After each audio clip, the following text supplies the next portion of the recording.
ఇప్పుడు road side దొరికే మెత్తని పకోడీ ఎలా చేయాలో చూపిస్తాను చూడండి.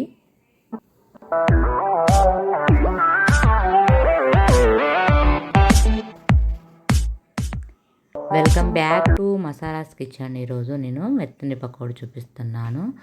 1 కప్పు శనగపిండి తీసుకున్నాను, ఒక 2 స్పూన్లు రైస్ ఫ్లోర్ తీసుకొని అందులోకి కొంచెం ఉప్పు, కారం, ధనియా పొడి, అల్లం వెల్లుల్లి పేస్ట్ వేసుకొని వాటర్ పోసుకొని కలుపుకొని ఆనియన్స్ సన్నగా పొడి కట్ చేసుకొని వేసుకొని కలుపుకొని మెత్తని పకోడీ చేస్తున్నాను. రోడ్ సైడ్ దొరికే అప్పటికప్పుడు రోడ్ సైడ్ దొరికే అప్పటికప్పుడు చేసుకునే ఇంట్లో చేసుకునే మెత్తని పకోడీ.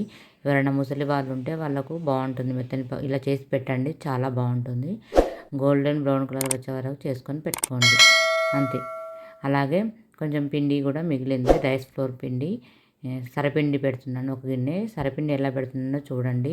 ఆల్రెడీ నేను సరపిండి పెట్టాను, అది ఆ లింక్ ఇస్తాను, మీరు ఆ లింక్ ఇస్తాను. ఆ ఫుల్ వీడియో మీరు సరపిండి ఎలా ఉందో ఆ ఫుల్ వీడియో ఇస్తాను, ఆ ఫుల్ వీడియో లింక్ ఇస్తాను. ఆ లింక్ ఓపెన్ చేసి సరపిండి వీడియో ఎలా ఉందో చూడండి ఫ్రెండ్స్. ఇది మంచిగా పలచగా పెట్టేసుకొని ఇట్లా చుట్టూ ఆయిల్ వేసుకొని చుట్టూ కాల్చుకోవాలి.